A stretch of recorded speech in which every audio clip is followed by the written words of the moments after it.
Friends, बेटा हम लोग आज पढ़ने वाले हैं एंगल ऑफ फ्रिक्शन के बारे में। ठीक है ना। अब एंगल ऑफ फ्रिक्शन को बताने से पहले यहाँ पर हमने एक डायग्राम बनाया हुआ है, इसको मैं पहले आपको एक्सप्लेन कर लूँ। ठीक है ना।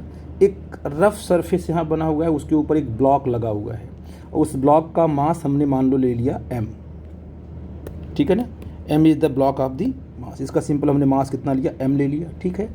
अभी ब्लॉक पर कौन कौन से फोर्सेस लगेंगे पहले उसके बारे में हम चर्चा कर लेते हैं। तो कहोगे सर पहली बात कि यहाँ पर mg जो ग्रेविटेशनल फोर्स होगा वो इसका फोर्स लगेगा डाउनवर्ड डायरेक्शन में, इसको बोलते हैं फील्ड फोर्स, जो कि ग्रेविटी इस ब्लॉक को अपनी तरफ अट्रैक्ट कर रही है। ठीक है। अच्छा, अब ये जो ब्लॉक है, क्योंकि ये ग्रेविटी इस पे लगी हुई है, ये ब्लॉक क्या करेगा, इस सरफेस को प्रेस करेगा नीचे की तरफ, है कि नहीं है। और ये सरफेस क्या करेगा, इस ब्लॉक को रिएक्ट करेगा, नॉर्मल रिएक्शन देगा ऊपर की तरफ। तो आपने कहा सर कि इस ब्लॉक पर एक फोर्स लगा हुआ है जो कि ऊपर की तरफ लगा होगा, इसे बोलेंगे नॉर्मल रिएक्शन n। अच्छा, ये नॉर्मल रिएक्शन किसने दिया, इस सरफेस ने दिया। ठीक है ना। हाँ, इस सरफेस ने इस ब्लॉक को ऊपर की तरफ रिएक्ट किया। क्यों? क्योंकि ये पूरा का पूरा ब्लॉक क्या है, वो n फोर्स से ही क्या कर रहा है, इस सरफेस को आपका प्रेस कर रहा है, दबा रहा है इसको नीचे की तरफ।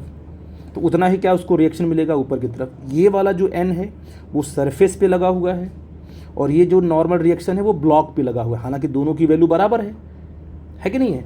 बट ब्लॉक पे कौन कौन से फोर्सेस लगे हमें उनके बारे में चर्चा करनी है। तो मैं इसको हटा देता हूँ, ये वाला फोर्स मैं हटा, जो सरफेस पे लगा हुआ है। हम ब्लॉक की बात करेंगे। ठीक। अब आपने कहा कि सर इसको हमने क्या है, इस पर हमने एक एक्सटर्नल फोर्स लगाया, इस ब्लॉक पर कहाँ लगाया, राइट साइड में। ये आपका है एफ एक्सटर्नल जो हमने लगाया। जब आप यहाँ इसको कहाँ खींचोगे, राइट साइड में, तो इन कॉन्टैक्ट सरफेस के बीच में फ्रिक्शन आएगा। सरफेस क्या करेगा, इस ब्लॉक पर फ्रिक्शन फोर्स लगाएगा बैकवर्ड डायरेक्शन में। तो आपने कहा सर देखिए यहाँ पर आ गया ये फ्रिक्शन फोर्स। ऐसे मैं ऐसे ही बना रहा हूँ जिससे कि आपको समझ में आया क्या कर रहा हूँ मैं। ऐसे एक ही पॉइंट बना रहा हूँ। ये आपका है फ्रिक्शन फोर्स। ये वाला फोर्स कौन लगा रहा है, ये वाला लगा रहा है सरफेस, लगा रहा है ब्लॉक पर, फ्रिक्शन फोर्स आपका है। ठीक है ना। तो मैंने आपको बताया कि जब आप यहाँ फोर्स लगाओगे तो यहाँ फ्रिक्शन बढ़ेगा, और बढ़ाओगे तो और बढ़ेगा, करते करते कहाँ तक जाएगा, ये लिमिटिंग फ्रिक्शन तक। मान लो ये कौन सा फ्रिक्शन आपका है, लिमिटिंग फ्रिक्शन। यानी अब इसके ऊपर ये फोर्स बढ़ाओगे तो आपका ब्लॉक जस्ट क्या करेगा, स्टार्ट कर जाएगा। मतलब आप अगर ये जो आपका लिमिटिंग फ्रिक्शन पे क्या होता है, ब्लॉक जस्ट स्टार्ट करता है चलना। और अगर लिमिटिंग से ऊपर अगर ये फोर्स को लगा दिया आपने, जो एफ एक्सटर्नल है, अगर इसकी वैल्यू लिमिटिंग फ्रिक्शन से ऊपर गई तो ब्लॉक क्या है, एक्सेलरेट करना शुरू कर देगा राइट साइड में, ब्लॉक पर नेट फोर्स आ जाएगा राइट साइड में। तो अभी हमने क्या लिया है, ये लिमिटिंग फ्रिक्शन लिया है और ये हमने क्या लगाया, एक्सटर्नल फोर्स लगाया है। ठीक है ना। अब मुझे बताओ ये वाला फोर्स, इसको क्या बोल रहे हैं, इसको बोलते हैं फील्ड फोर्स। इसे क्या बोलते हैं बेटा जी, इसे बोलते हैं फील्ड फोर्स। और इसको बोलते हैं एक्सटर्नल फोर्स। मैं बता चुका हूँ आप लोगों को, एक्सटर्नल फोर्स। ठीक है ना। और ये जो नॉर्मल रिएक्शन है वो कांटेक्ट फोर्स है, क्योंकि वो कांटेक्ट की वजह से आया है। और फ्रिक्शनल फोर्स भी कैसा है, कांटेक्ट फोर्स ही है, क्योंकि दोनों सरफेस के कांटेक्ट में आने के बाद ही फ्रिक्शन आया है। तो यहाँ पर ओनली टू कांटेक्ट फोर्सेस, एक नॉर्मल रिएक्शन है और एक फ्रिक्शन है। ठीक। अब आप क्या करो, अब हमें कुछ करना नहीं, हमें निकालना एंगल ऑफ फ्रिक्शन के बारे में। तो देयर आर टू फोर्सेस। अब इनको छोड़ देंगे क्योंकि ये तो अलग हो गए। कांटेक्ट फोर्स कौन से हैं, लिमिटिंग वाले और एन वाले, नॉर्मल वाला। इन दोनों का रिजल्टेंट निकालो, इन दोनों फोर्सेस का रिजल्टेंट निकालो। तो कैसे निकालोगे इनका रिजल्टेंट, आप कहोगे सर इनका रिजल्टेंट निकालेंगे हम इस तरीके से, बनाएंगे पैरेललोग्राम बनाएंगे ऐसे। देखो बच्चा जी, क्योंकि ये दोनों फोर्सेस राइट एंगल ट्रायंगल पे हैं, बोलो बच्चा जी। तो ये इसका रिजल्टेंट आएगा इस तरीके से। देखो ध्यान से, एक सेकेंड, अगर पैरेललोग्राम आपने बना लिया तो इसका रिजल्टेंट देखो ऐसे आया, ये इसका रिजल्टेंट आया, ये आया रिजल्टेंट। ये जो रिजल्टेंट आया आर, ये क्या है, ये लिमिटिंग फ्रिक्शन यानी कांटेक्ट फोर्सेस का, ये दोनों का ये रिजल्टेंट है। तो अब एंगल ऑफ फ्रिक्शन किसे कहेंगे, तो एक बार रिजल्टिंग फ्रिक्शन निकाल लोगे, एक बार रिजल्टिंग वेक्टर निकाल लोगे या रिजल्टिंग फोर्स निकाल लोगे। किसका रिजल्ट, नॉर्मल रिएक्शन और लिमिटिंग फ्रिक्शन, यानी कांटेक्ट फोर्स का जो रिजल्टेंट आएगा वो रिजल्टेंट नॉर्मल से जितना एंगल बनाएगा उस एंगल को बोलेंगे एंगल ऑफ फ्रिक्शन। ठीक है बेटा जी, क्या बोलेंगे, angle of friction. I think मेरी बात समझ गए आप। देखो मैंने क्या लिखा है, the angle which the result of limiting, किसका result, limiting friction and normal reaction, इन दोनों का जो रिजल्ट है limiting friction F L and normal reaction, इन दोनों का रिजल्ट क्या आपका आर है, makes with the direction of normal reaction, normal reaction से जितना क्या है रिजल्टिंग बनाता है ना, रिजल्टिंग वेक्टर जो एंगल बनाता है, that angle is known as angle of friction, ठीक है ना। अब अगर इसको मैथमेटिकली डिफाइन करना हो तो ये राइट एंगल ट्रायंगल पे है, बताओ यहाँ पर टैन थीटा क्या आ जाएगा, तो टैन थीटा अगर ये right angle triangle, tan theta क्या होगा तुम्हारा opposite side upon adjacent side, opposite में क्या आएगा तुम्हारा एफ एल आएगा, तो ये आपका एफ एल अपॉन एन होता है। और फ्रिक्शन, अभी लॉज ऑफ फ्रिक्शन में आपने पढ़ा है कि जो फ्रिक्शन होता है वो म्यू इंटू एन होता है, तो आप कहोगे सर म्यू एल लिख दो ना, लिमिटिंग है तो एल लिख दो, mu into L upon what, या सिंपल म्यू एन कर दो चलेगा ये, या mu into N upon simple N हो जाएगा, और एन एन से कट जाएगा, तो आपका क्या बचेगा, tan theta is equal to आपका म्यू आ गया, और थीटा इज इक्वल टू क्या हो जाएगा तुम्हारा, टैन इनवर्स म्यू, और इसको बोलते हैं एंगल ऑफ फ्रिक्शन।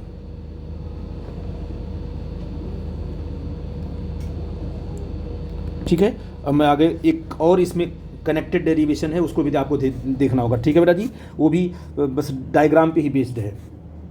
अब हमें पढ़ना है एंगल ऑफ रिपोज, वो क्या होता है देखो ध्यान से, आपको मैं बताता हूँ, मैं मान लो ये आपका ग्राउंड है, ध्यान देना बेटा, इंपॉर्टेंट चीज़, डायग्राम समझ जाओगे तो आप यहाँ पर डेरिवेशन आराम से निकाल लोगे। ये आपका एक ग्राउंड है, इस ग्राउंड पर हमारे थीटा एंगल पर एक इंक्लाइन प्लेन हमने बना लिया ऐसे, ये कितना एंगल आपका है, थीटा एंगल है, ठीक है ना। वास्तव में उस यहाँ पर एक ब्लॉक रखा गया, ये ऐसे ये ब्लॉक रखा गया है ना, और ये भी जो सरफेस आपका आपका सरफेस जो है आपका रफी सरफेस होगा, ये जिस पर ब्लॉक रखा गया है, बोलो बेटा जी, ये है ना।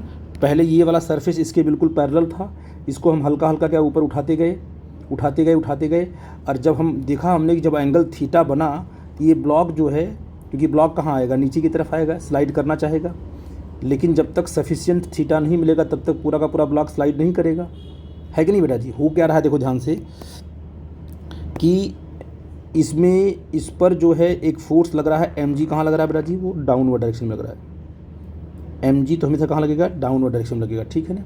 अच्छा अब बताइए इस ब्लॉक का मोशन कहाँ हो रहा है, इस ब्लॉक का मोशन होगा क्या, इसी प्लेन के अलॉन्ग होगा, और तो कहीं हो नहीं सकता है।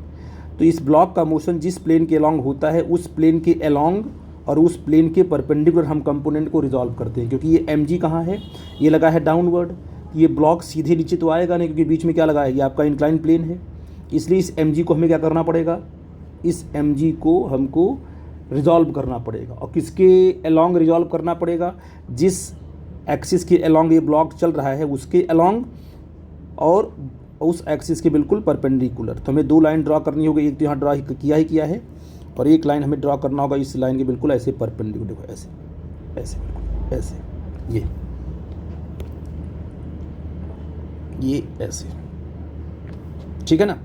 अब आई थिंक इस बात को आप समझ गए। अब मुझे बताओ कि ये एंगल थीटा है, ये एंगल आपका 90 डिग्री होगा, है कि नहीं है, और ये एंगल कितना होगा तुम्हारा 90 माइनस थीटा होगा, क्या होगा 90 माइनस थीटा होगा, और ये रेड वाला पूरा ब्लैक वाला ये पूरा का पूरा 90 है, पूरा का पूरा कितना, ये यहाँ से लेकर रेड से लेकर पूरा यहाँ ब्लैक तक पूरा का पूरा 90 है, और 90 माइनस ये वाला एंगल 90 माइनस थीटा करोगे तो ये वाला एंगल आपका आ जाएगा, ये यहाँ से लेकर यहाँ तक एंगल आपका थीटा आएगा, ये वाला एंगल ये आएगा थीटा, ठीक है ना। इंक्लाइन प्लेन यहाँ पर थीटा, तो ये भी एंगल थीटा आएगा। अब इस mg को दो पार्ट में डिवाइड कर देंगे हम, दो कंपोनेंट में रिजॉल्व करेंगे, एक तो क्या है मोशन के अलॉन्ग लेंगे, तो आप कहोगे सर एक तो इसके अलॉन्ग ऐसे आएगा, अच्छा mg को एक इसके अलॉन्ग लेंगे ऐसे, और एक ऐसे इसके अलॉन्ग लेंगे ऐसे, है ना। इस mg को दो पार्ट में दो कंपोनेंट ब्रेक करेंगे, mg का कितना कंपोनेंट इसके अलॉन्ग आएगा, क्योंकि जिसके साथ थीटा लगा उसमें कॉस आता है, तो इसके अलॉन्ग आ जाएगा mg कॉस थीटा, इधर आ जाएगा, इधर क्या आ जाएगा mg sine theta. I think मेरी बात समझ में आ गई ना, इधर mg कॉस थीटा, इधर mg sine theta. I think ये बात क्लियर हो गई।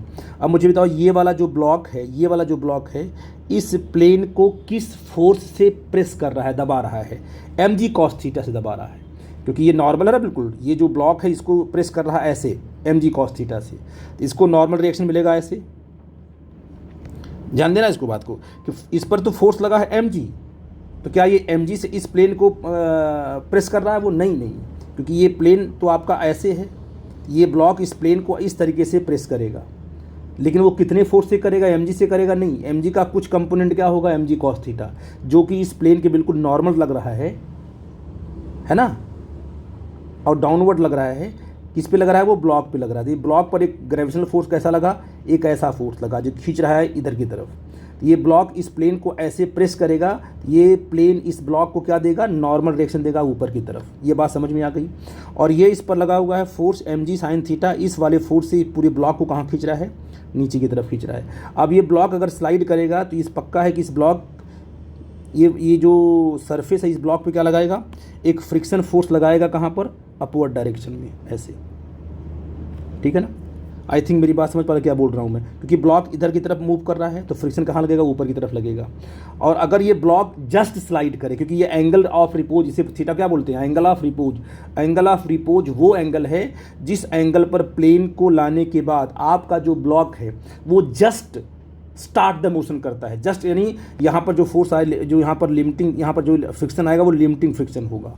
कितना फ्रिक्शन होगा? लिमिटिंग फ्रिक्शन होगा। और मैं बता चुका हूँ कि लिमिटिंग फ्रिक्शन पर ये वाला फोर्स, फ्रिक्शनल फोर्स, और जो है तुम्हारा mg sin, ये दोनों बराबर होते हैं, तभी ये जस्ट क्या करेगा? स्लाइड करेगा, जस्ट स्टार्ट करेगा। अगर mg sin थीटा बड़ा हो गया और ये छोटा हो गया तो ये एक्सेलरेट करने लगेगा नीचे की तरफ। इसीलिए क्या है कि अगर हम लिमिटिंग का कंसेप्ट ले रहे हैं, लिमिटिंग होता भी है कि एंगल ऑफ रिपोज वो एंगल है जिस एंगल पर यहाँ पर जो फ्रिक्शन डेवलप होगा वो कैसा होगा? लिमिटिंग के बराबर, और ब्लॉक जस्ट स्लाइड करना शुरू करेगा। Just slide, start the motion.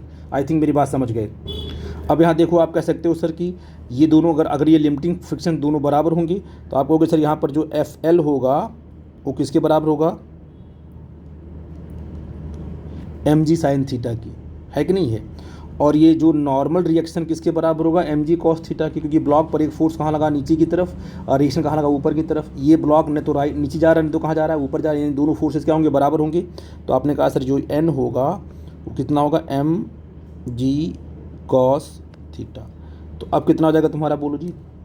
अब यहाँ से देखो तो यहाँ पर अगर दोनों को डिवाइड कर लो तो FL/n हो जाएगा, इज इक्वल टू क्या हो जाएगा? इन दोनों को डिवाइड करोगे तो mg कट जाएगा, साइन थीटा अपॉन क्या है? कॉस थीटा, आप जाएगा सिंपल tan थीटा आ जाएगा। आया कि नहीं आया? देखो FL क्या होता है? म्यू इंटू n होता है, अपॉन n कर दोगे, यहाँ आ जाएगा सिंपल tan थीटा, n से n कटेगा। देखो tan थीटा क्या आ गया? यहाँ देखो tan थीटा आ गया म्यू, थीटा क्या आ गया? tan इनवर्स म्यू, ये आ गया। तो एंगल ऑफ रिपोज क्या हुआ? tan inverse mu. और देखो यहाँ पर एंगल ऑफ फ्रिक्शन भी क्या आया था? tan inverse mu. लेकिन यहाँ पर ये वाला एंगल दूसरा एंगल है और ये वाला एंगल दूसरा एंगल है। इस वाले एंगल दोनों को सेम मत बनाना, फार्मूले सेम दिख रहे हैं, लेकिन ये वाला एंगल क्या है? वो नॉर्मल से रिजल्टेंट का जो एंगल बना है वो थीटा यहाँ पर है। और यहाँ पर ये थीटा कौन सा है? ये थीटा इंक्लाइन प्लेन का वो एंगल है जिस एंगल पर ये block just start the motion कर रहा है नीचे की तरफ, ऊपर उठाते गए जस्ट स्टार्ट किया, वो थीटा। इसे बोलते हैं एंगल ऑफ रिपोज।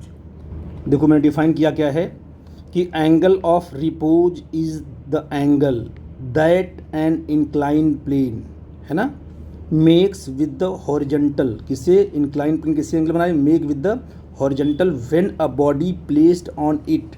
इस सरफेस पर जो कोई क्या बॉडी हम प्लेस करते हैं, जस्ट स्टार्ट द स्लाइडिंग। मतलब ये एंगल आप ऊपर ले गए, जिस एंगल पर ये क्या करे?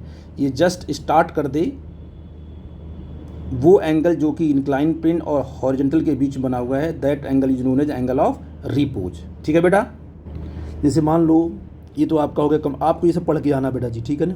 ये दोनों आपको पढ़ना है, बिल्कुल सिंपल है, ये पढ़ के आना आपको, डेफिनीशन और साथ में क्या इसका डेरिवेशन छोटे छोटे करके आना है, ठीक है ना? मैं कुछ कंसेप्ट देता हूँ, आपको ध्यान देना।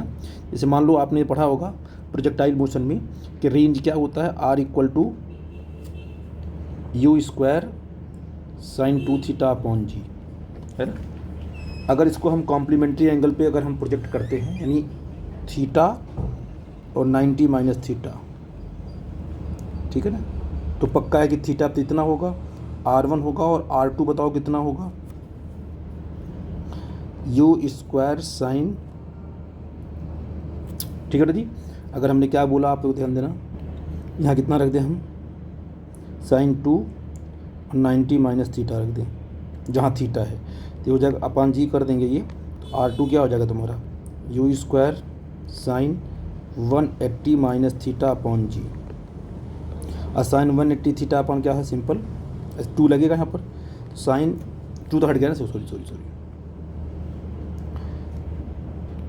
यहाँ आएगा 2 थीटा आएगा ना, यहाँ 2 आएगा, ठीक है ना, क्योंकि 2 से मल्टीप्लाई करो तो 180 हो जाएगा, 180 हो जाएगा, ये हो जाएगा 2 थीटा। और आपको पता है साइन 180 माइनस थीटा होता है आपका साइन थीटा, यहाँ पर साइन 180 माइनस 2 थीटा क्या होगा बेटा जी, हो जाएगा R2, मैंने करवाया होगा ध्यान से, यू साइन क्या हो जाएगा तुम्हारा, u square sine 2 theta upon g. तो आप देख रहे हो कि कॉम्प्लीमेंट्री एंगल पे R1 और R2 दोनों क्या हो गए हैं, बराबर हो गए हैं। आई थिंक मेरी बात समझ पा रहे हो। तो ऐसे क्वेश्चन बड़े इंपॉर्टेंट होते हैं, उसे ध्यान से देख लेना, ठीक है ना। कि मान लो अगर एक एग्जांपल देता हूँ, ठीक है ना, आपने पढ़ा होगा S nth distance travelled by the particle in nth second. ये जो आपका एस nth होता है वो क्या होता है, u प्लस a बाई 2 है ना, और 2n माइनस 1, ये यानी nth सेकेंड में अगर पार्टिकल ऐसे मूव कर रहा है, ध्यान देना, ऐसे पार्टिकल ये है, इस तरीके से पार्टिकल का मोशन हो रहा है, तो पार्टिकल या फानी फर्स्ट सेकेंड है ये, है ना, ये मान लो आपका क्या है, ये फर्स्ट सेकेंड है, ये आपका सेकेंड है, ये आपका थर्ड सेकेंड है ना बेटा जी, ये आपका फोर्थ सेकेंड है, ऐसे हर सेकेंड में इसमें जो जर्नी वो तय करेगा, अगर उसने 1 किया तो इसमें आपका वो जर्नी 3 तय करेगा, इसमें कितना करेगा 5 तय करेगा, है ना, अगले में कितना करेगा वो 7 करेगा, अगले में कितना करेगा वो 9 करेगा। जर्नी जब तय करता है तो 1:3:5:6, है ना, तो ये आपका 1:3:5:7, यहाँ कितना आएगा 7, यहाँ 9 आएगा, 7:9:11, इस तरह की चलता है रेशियो की फर्स्ट सेकेंड में कितनी जर्नी करेगा वो 1:3।